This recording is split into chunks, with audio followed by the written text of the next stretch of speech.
Imaginamos a seguinte situação. Alguém passa meses planejando cometer o crime perfeito. Um plano meticuloso, sabe, sem furos, sem rastros, sem deixar testemunhas. Uhum. O famoso plano infalível. Exatamente.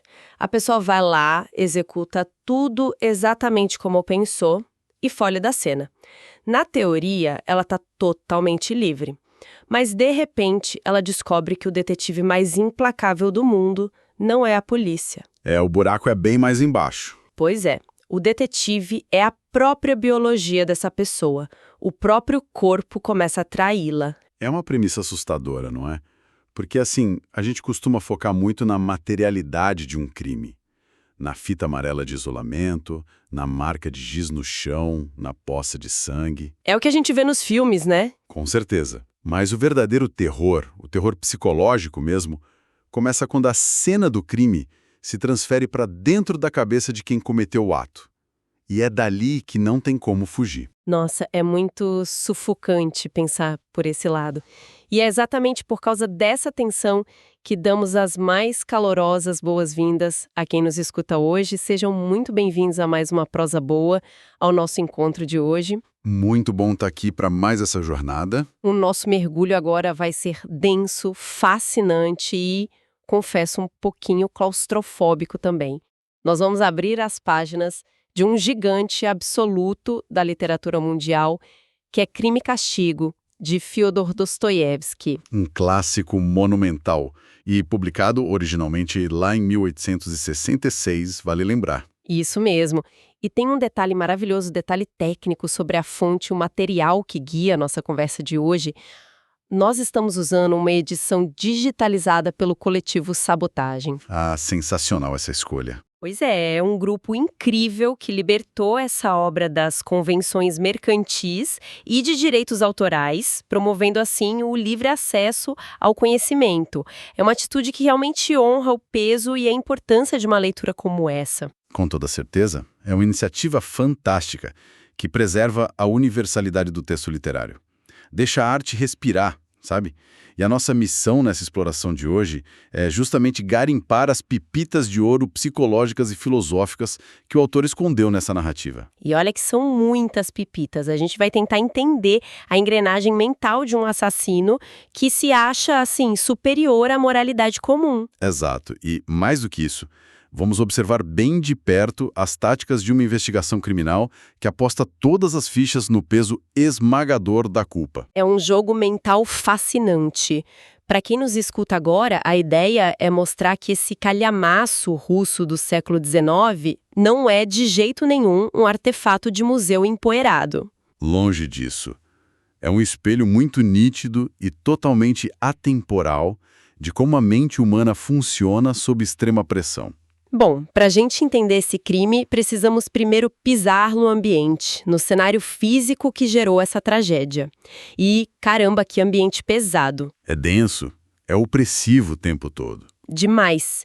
Imaginemos a cidade de São Petersburgo, num mês de julho, com um calor absurdamente sufocante, aquele ar parado, sabe, que parece que não circula. Uhum. O calor derretendo até a racionalidade das pessoas. Bem isso.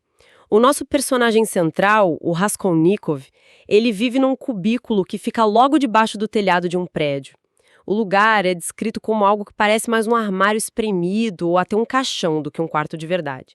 Dá pra sentir a falta de ar só de ler as primeiras páginas. O que é fascinante aqui é como é uma construção de cenário magistral. O calor do verão russo funde tudo, como eu disse. Tem o cheiro insuportável das tabernas empestando as ruas, a poeira subindo, as pessoas esbarrando e tropeçando pelas calçadas. É uma degradação total. É um ambiente de miséria muito crua, né? Muito física. Sim, e tem uma cena logo no começo que ilustra isso perfeitamente. Ele encontra um homem chamado Marmeladov numa taberna. O sujeito está tão destruído pelo vício, tão no fundo do poço, que ele penhorou até as meias da própria esposa para comprar bebida. Nossa, é de cortar o coração. É esse o nível de desespero e de miséria que cerca o personagem o tempo todo. E o Raskolnikov, vale lembrar, é um ex-estudante. Um rapaz orgulhoso e muito inteligente, mas que está passando uma fome terrível Uma fome que tira ele da realidade. e que humilha profundamente. Ele chega ao ponto de empenhar um relógio de prata, que era uma das únicas lembranças do falecido pai dele, com uma velha usurária, a Aliona Ivanovna. A futura vítima dele. E sabe quanto ela dá pelo relógio? Míseros, 1 rublo e 15 copeques. É uma humilhação profunda pro orgulho que ele carrega. Certo, vamos desempacotar isso tudo. Pensa comigo, esse quarto minúsculo dele funciona como uma verdadeira panela de pressão prestes a explodir, não é? Uma panela de pressão com a válvula entupida. Emma e a pobreza vão aos poucos fechando as paredes da mente dele. A grande questão que fica martelando para quem lê é até que ponto esse ambiente físico, essa miséria sufocante, dita a degradação da nossa bússola moral. Essa é a chave de ignição da história inteira. O que o Dostoiévski faz de forma brilhante é fundir esse cenário externo opressivo com a psicologia interna do personagem. E um detalhe crucial para quem acompanha a leitura, e que muita gente deixa passar, é o próprio nome do protagonista. Ah, a origem do nome, claro. Isso, Raskolnikov não foi escolhido pelo autor simplesmente porque soava bem aos ouvidos. A raiz da palavra em russo é raskol, que significa cisão, rachadura ou quebra. É muito simbólico. Ele é, na sua essência, um homem cindido, dividido ao meio, uma rachadura na própria identidade. Exatamente. E é vital notar que essa cisão dele não é uma dúvida religiosa, é uma fratura existencial mesmo. Ele oscila de forma muito violenta, muito brusca, entre dois extremos o tempo todo. Dá pra notar que no momento ele sente um desprezo misantrópico absoluto pela humanidade. Uma repulsa física pelas pessoas na rua. Não suporta olhar pra ninguém. Mas no momento seguinte, do nada, ele tem uns arrobos de compaixão impulsiva. Ele chega a entregar os últimos trocados que tem no bolso, dinheiro que faria falta para ele comer, para ajudar desconhecidos na rua. É uma gangorra emocional desgastante. Esse isolamento crônico acaba desconectando o rapaz da malha da realidade, do convívio. Com certeza. E é exatamente nesse vácuo de interações humanas reais, trancado naquele quarto quente que parece um túmulo, que o pensamento mórbido começa a ganhar força e, o pior, começa a parecer perfeitamente lógico para ele. Fica parecendo que o calor absurdo e a sujeira da rua vão derretendo a linha divisória entre o que é só fantasia da cabeça dele e o que é a vida real lá fora. Aos poucos a barreira some. E é navegando por essa mente cindida que a gente chega à forma como ele tenta racionalizar o impensável. Porque, veja bem, como é que alguém justifica para si mesmo pegar um machado e assassinar brutalmente duas mulheres? A velha usurária e a irmã dela, a Lizaveta. Sim, a Lizaveta que aparece na hora errada num acidente trágico. Ele não faz isso num surto de raiva cega, sabe, num momento passional. Não, ele cria uma armadilha intelectual muito, mas muito bem construída. Pois é, ele escreve um artigo. Um ensaio teórico que ele, inclusive, já tinha publicado meses antes de cometer o crime. Um planejamento a longo prazo. Isso. E essa teoria é a espinha dorsal de todo o tormento dele durante o livro. Ele propõe ali no papel que a humanidade se divide naturalmente em duas categorias muito distintas. Então deixa eu ver se entendi bem essa divisão. De um lado estariam os homens chamados ordinários, o cidadão comum, certo? Uhum. A grande massa. Aquela pessoa que serve apenas para reproduzir a espécie, manter as coisas funcionando e obedecer rigorosamente às leis que foram impostas. Perfeito. Esse é o material humano básico segundo a visão deturpada dele. Mas, do outro lado dessa balança, existiriam os homens extraordinários. Os fora da curva. Exato. Figuras históricas monumentais. Ele pensa num Napoleão Bonaparte, num Isaac Newton, ou em líderes fundadores de grandes impérios. Para o Raskolnikov, esses indivíduos, por serem quem são, teriam o direito moral de derramar sangue. O direito moral de matar. Sim, de passar por cima das leis estabelecidas se e somente se isso fosse estritamente necessário para o avanço de uma grande ideia ou para o progresso da humanidade. Gente, aqui é que a coisa fica realmente interessante, mas também muito perigosa. Se a gente olhar com atenção para o nosso mundo de hoje, essa tese soa incomodamente familiar, não soa? Infelizmente, soa assim, muito atual. Soa muito como aquela arrogância moderna de certos intelectuais, de líderes intocáveis do mercado ou ditadores que acreditam piamente que as regras de convivência e a ética existem apenas para os outros, nunca para eles mesmos. O famoso "a lei é para os fracos". Exato. Mas me tira uma dúvida, porque isso me soa muito suspeito vindo dele.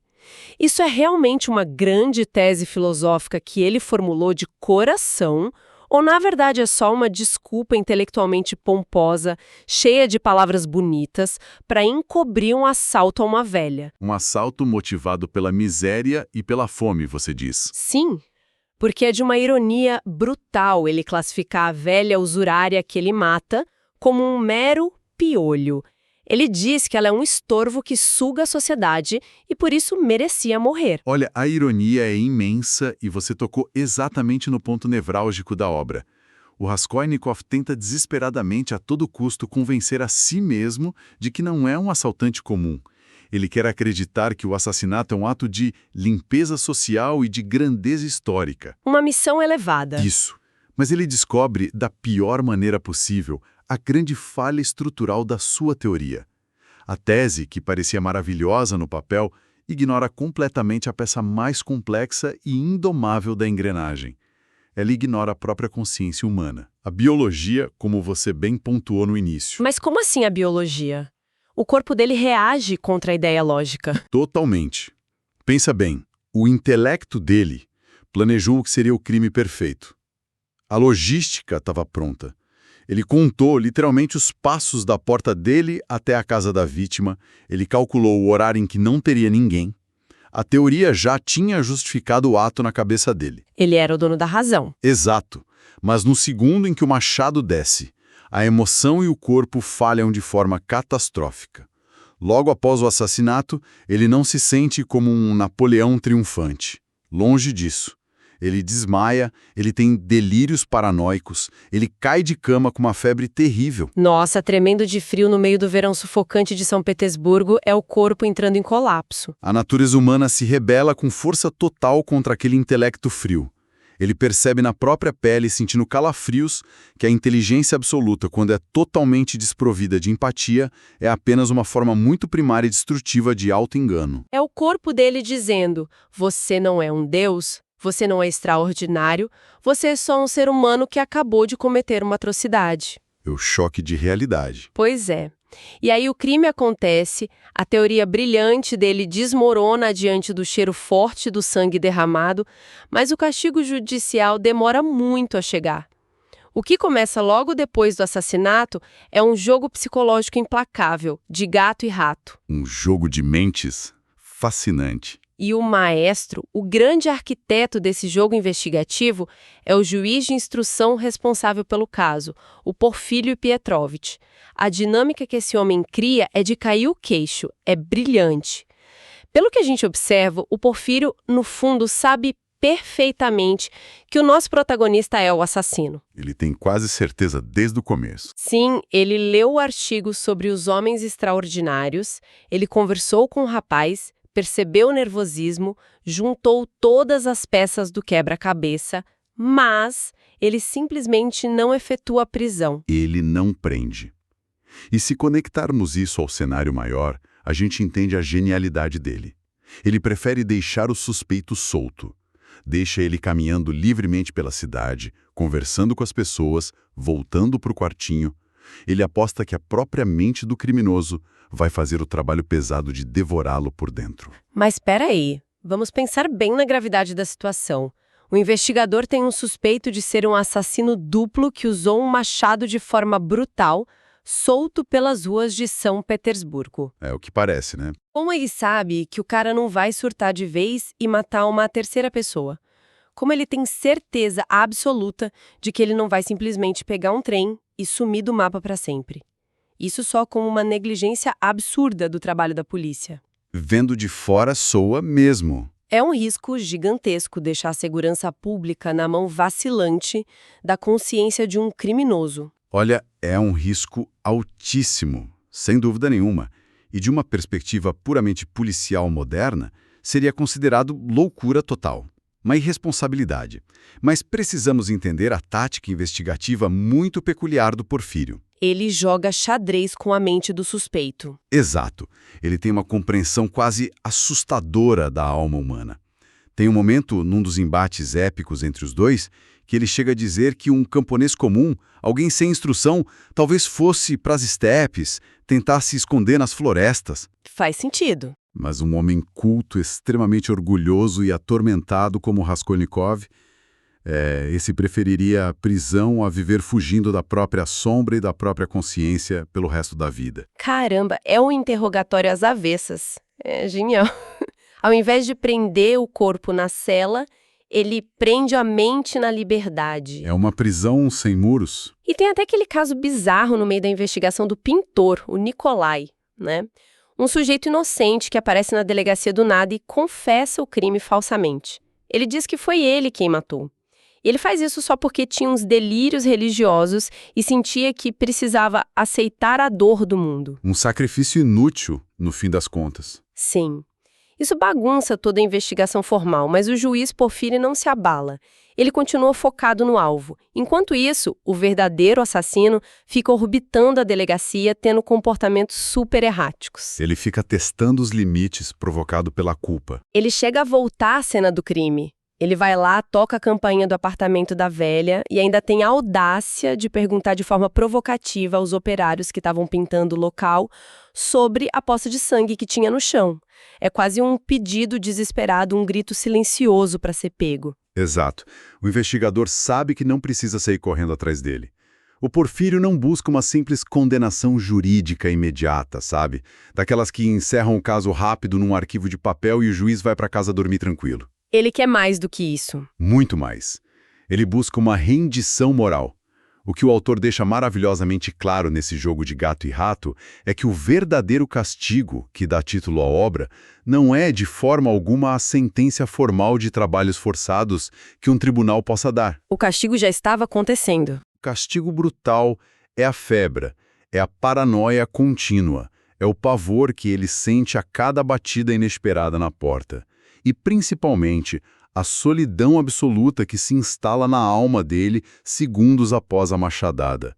A mente humana foi programada por milhares e milhares de anos de convivência em grupo para rejeitar, para repelir a desconexão total com a humanidade. Nossa, então, ao se colocar num pedestal acima das leis humanas com a teoria dele, ele mesmo cortou o fio invisível que o ligava aos outros seres humanos. Perfeito. Ao tirar uma vida justificando que aquilo era um direito natural dele por ser superior, ele se isola numa ilha moral completamente deserta. E o ar rarefeito desse isolamento, de se achar um Deus, é irrespirável. O Porfírio simplesmente senta, observa a agonia e espera o oxigênio dele acabar. É sufocante demais. A gente que está lendo consegue sentir o aperto no peito do personagem.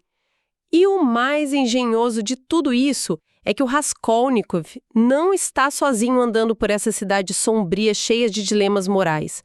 A história nos apresenta magistralmente outras figuras que funcionam como verdadeiros espelhos para ele. Espelhos que refletem possibilidades. Sim. Ele fica o tempo todo se olhando nessas pessoas. Afinal, ele não é o único ali que tenta dobrar ou quebrar as regras da sociedade a seu favor para sair da miséria. Outras pessoas tomam caminhos bem diferentes diante da quebra moral. A construção desses espelhos, desses personagens secundários, é formidável. O livro não é só focado no assassino, é sobre todas as opções morais ao redor dele.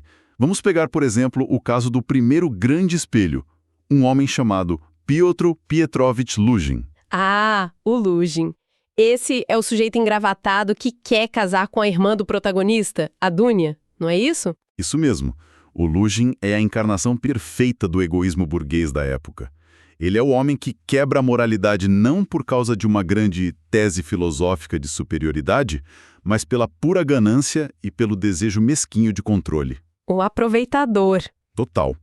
Ele quer casar com a irmã do Raskolnikov justamente porque ela é de uma família pobre e arruinada. E assim, na cabeça do entia dele, ela seria eternamente submissa e grata a ele por tê-la salvo da miséria.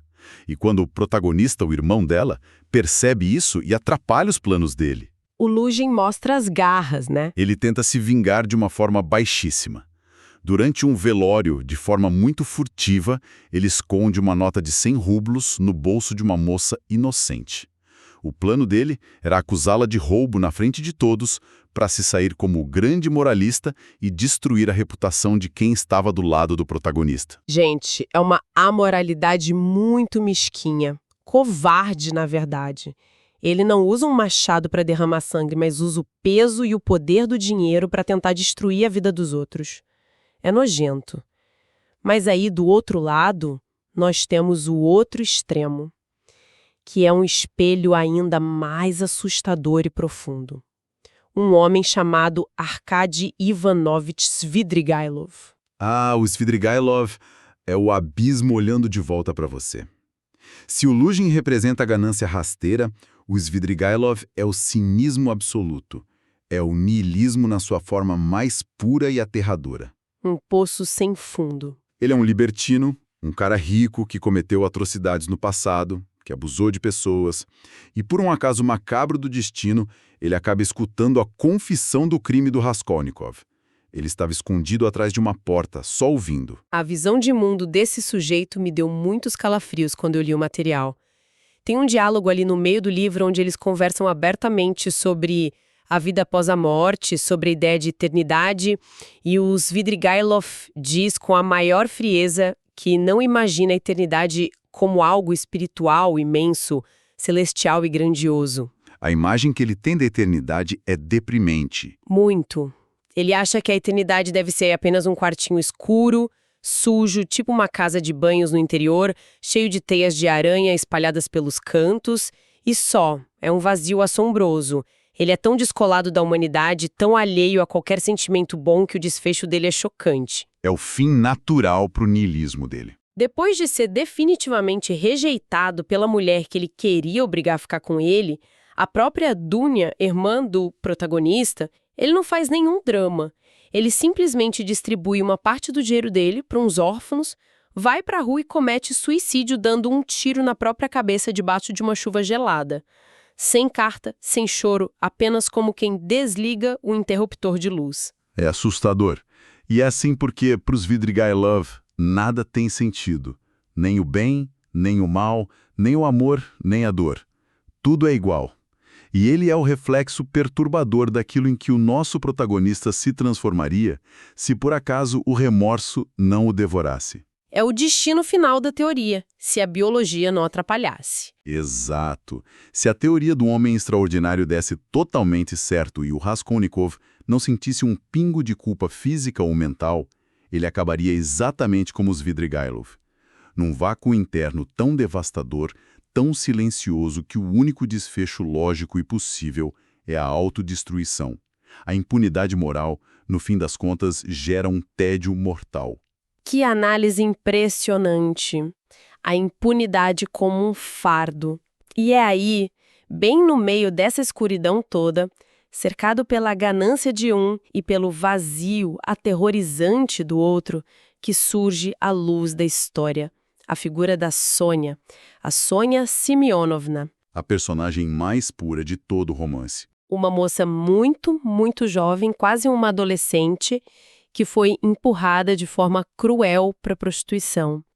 Ela fez isso para evitar que os irmãos pequenos morressem de fome, já que o pai, aquele mesmo marmelado que a gente citou lá da taberna, gastava o pouco que a família tinha em bebida.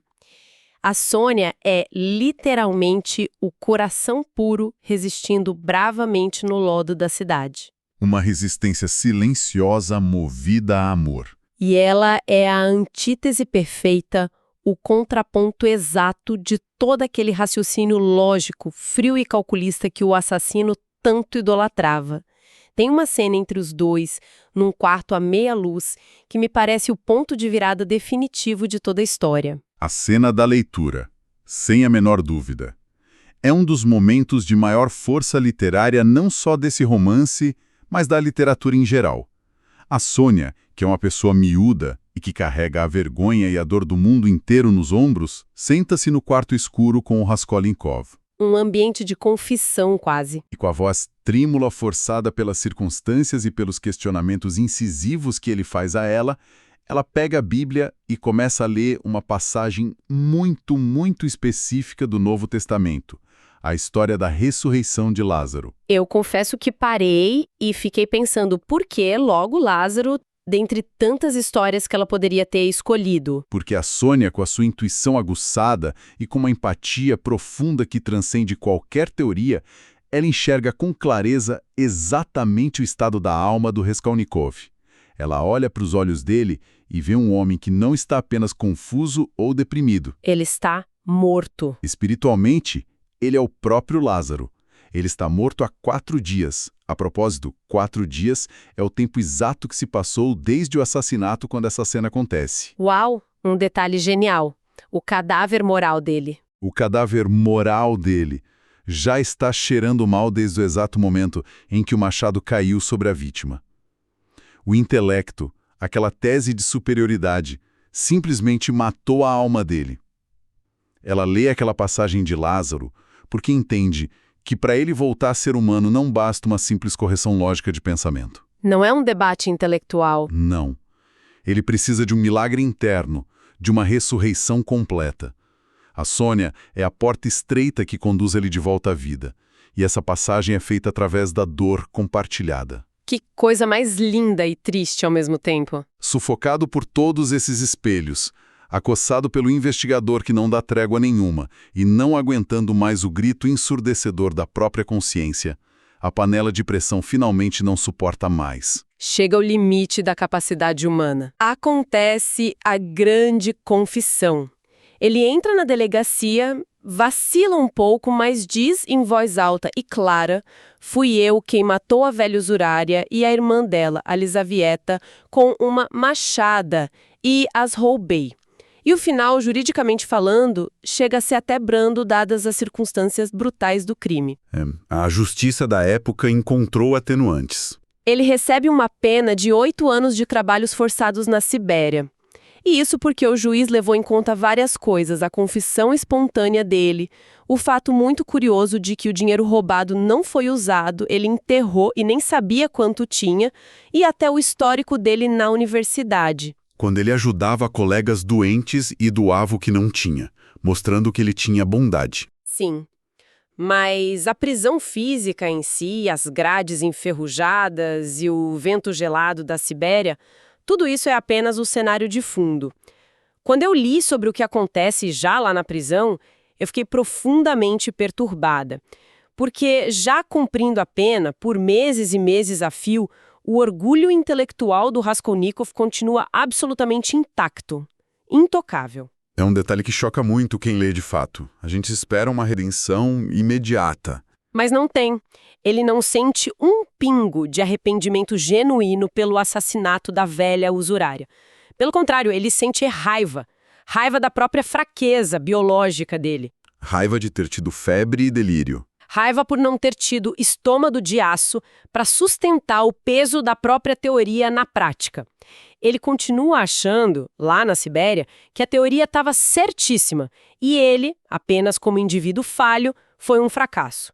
Os outros presos chegam a odiá-lo visceralmente por essa postura tão distante, tão altiva, tão arrogante. Eles queriam matá-lo na prisão. Então, a grande pergunta que fica gritando nas páginas é por que a lei formal, os tribunais de justiça, as correntes pesadas nos pés e o sofrimento diário das grades não foram capazes de curar ou consertar a mente dele imediatamente. É uma constatação muito dura sobre a nossa crença quase cega no sistema punitivo. O sistema penal apenas isola e restringe o corpo físico. A lei dos homens não tem braços compridos o suficiente para alcançar as convicções mais íntimas e obscuras de um ser humano. A lei não muda a alma. De forma alguma. O orgulho intelectual é sempre a última trincheira a cair. A mudança verdadeira, a quebra desse orgulho, só se precipita através de algo muito mais profundo, algo que ataca diretamente o subconsciente dele. E isso acontece num hospital dentro da prisão, quando ele fica muito doente de novo e tem um pesadelo assustador. Um sonho que fica conhecido como o delírio da peste do intelecto. E como esse sonho, enfim, consegue quebrar o orgulho de pedra dele? O que acontece nesse pesadelo? É fantástico. Ele sonha com parasitas microscópicos, que ele mesmo chama de tríquinas. Mas elas não são bactérias comuns que causam uma gripe ou uma infecção física. Elas são micróbios dotados de inteligência e vontade própria. Elas infectam os seres humanos, não o pulmão ou o estômago, mas o intelecto, a mente. Uma doença de ideias. Exato. No sonho, as pessoas infectadas por essas tríquinas passam a acreditar de forma fanática que possuem a verdade absoluta sobre tudo. Cada pessoa infectada passa a achar que é um legítimo homem extraordinário, que o seu pensamento é infalível e que todos os outros no mundo estão redondamente errados. Ah, então ele vê projetado no mundo inteiro exatamente o modo como ele pensava no momento em que planejou o crime. Ele vê milhões de Raskolnikovs. Exatamente isso. Ele se vê refletido em escala global. E qual é o resultado disso na sociedade do sonho? O mundo entra num colapso apocalíptico e irreversível. Como todos se julgam donos absolutos da razão e, portanto, sentem-se superiores às leis para poder impor suas grandes ideias, a sociedade começa a se canibalizar. Ninguém cede. Ninguém cede 1 milímetro. Ele não consegue entrar em acordo sobre a coisa mais simples. Perdem completamente a capacidade de sentir empatia e começam a se matar mutuamente, achando que estão fazendo o que é certo. Nações inteiras são dizimadas pela soberba lógica. Que visão aterrorizante. A genialidade de Dostoiévski aqui é mostrar que o sonho funciona como um choque elétrico no subconsciente do personagem. O Raskolnikov acorda assustado e finalmente percebe o mecanismo oculto da sua tese. Se a teoria dele de que alguns podem matar por uma ideia for elevada à regra universal, o resultado não é o avanço e a elevação da humanidade. O resultado prático é o puro extermínio dela. Nossa, ideologias que priorizam a razão cega acima da solidariedade humana levam invariavelmente à destruição em massa. Perfeitamente. A lógica pura, sem amor, destrói a própria base que mantém as pessoas vivas. Que virada de chave mental absurda! A teoria arrogante dele, que o acompanhou por tantas centenas de páginas, finalmente morre ali, naquela cama dura de hospital prisional. O sonho simplesmente arranca o pedestal debaixo dos pés dele. E é essa queda do pedestal que abre o espaço para o final. E que abre espaço para o momento final, que é de uma singeleza, gente, de fazer chorar. Ele já está melhor, andando, e está sentado à beira de um rio largo, lá na imensidão da Sibéria. A Sônia, aquela moça que acompanhou ele até o exílio, que nunca em nenhum momento desistiu daquele homem quebrado, senta-se timidamente ao lado dele. É uma cena de silêncio. Exato, eles não dizem grandes discursos.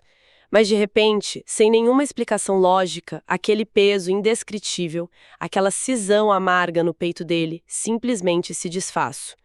O orgulho se quebra por inteiro, ele cai aos pés dela e chora. Ele chora de verdade pela primeira vez. E compreende-se ali, naquele instante de fragilidade, que o amor, a vulnerabilidade e a conexão profunda com outro ser humano foram as únicas coisas capazes de renovar a vida dele. Algo que a punição fria da lei e a machadada violenta nunca conseguiriam forjar. De jeito nenhum. A teoria precisava morrer para que o ser humano pudesse nascer de novo. O arrependimento verdadeiro nunca é um processo puramente racional de eu errei a conta. Ele é uma experiência dolorosa e libertadora de reconexão emocional. Que jornada intensa e exaustiva, mas no melhor dos sentidos possíveis. Isso amarra de forma belíssima o nosso mergulho nas páginas de hoje.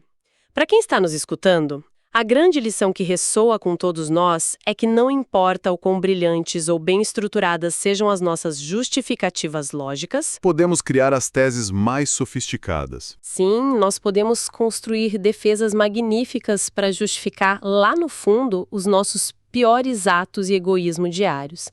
Mas a lógica impecável ao nosso favor jamais sob hipótese alguma, nos isenta das consequências emocionais e biológicas das nossas escolhas. Fica a constatação pesada para levarmos para a vida de que a inteligência, quando é totalmente esvaziada de empatia, não é genialidade. É apenas uma forma muito requintada e perigosa de loucura. É o diagnóstico perfeito para a obra e para o personagem. E para deixar algo ecoando no silêncio de quem nos escuta, logo após o nosso bate-papo de hoje acabar, basta pensarmos em como essas engrenagens mentais funcionam na nossa era contemporânea, nessa era hiperconectada e polarizada. Onde todo mundo tem certeza de tudo, não é? Exato. Pensa bem se a teoria do Homem Extraordinário de Raskolnikov fosse publicada hoje, não num jornal impresso de São Petersburgo lá em 1866, mas de forma anônima num fórum obscuro na internet. Ou numa rede social famosa. Isso. Imagina se ela circulasse por correntes nas redes sociais, amparada por um algoritmo engajado, com um bom discurso de convencimento, cheio de recortes de vídeo. Quantos milhares de seguidores fiéis e fanáticos essa ideia não angariaria de forma bem real, antes que alguém decidisse testá-la na prática nas ruas? Nossa, é um pensamento que causa arrepios. Sem a menor dúvida, é de perder o sono. E com essa reflexão potente, o nosso encontro de hoje vai se aproximando do fim, e o sentimento que fica em nós é de uma imensa gratidão por essa prosa tão rica, tão densa e provocativa. Foi um mergulho inesquecível. A recomendação que deixamos a quem nos escutou até aqui é a mais forte e sincera possível. Busquem a obra completa para ler. De preferência, procurem a edição de livre circulação do coletivo Sabotagem que mencionamos com tanto carinho no início da nossa exploração. Devorem essas páginas, sintam o calor para viver o impacto, a temperatura da prosa russa e a genialidade no texto original. Façam esse favor a si mesmos. Vale cada página. E fica, claro, um convite muito caloroso e de braços abertos para a nossa próxima exploração juntos. Porque, no fim das contas, a materialidade de um crime o tempo acaba apagando. O sangue a chuva de verão acaba lavando. Mas quando a verdadeira cena do crime é a própria mente humana, os vestígios não desaparecem nunca. Um abraço muito afetuoso, muito obrigada pela companhia de hoje e até a próxima!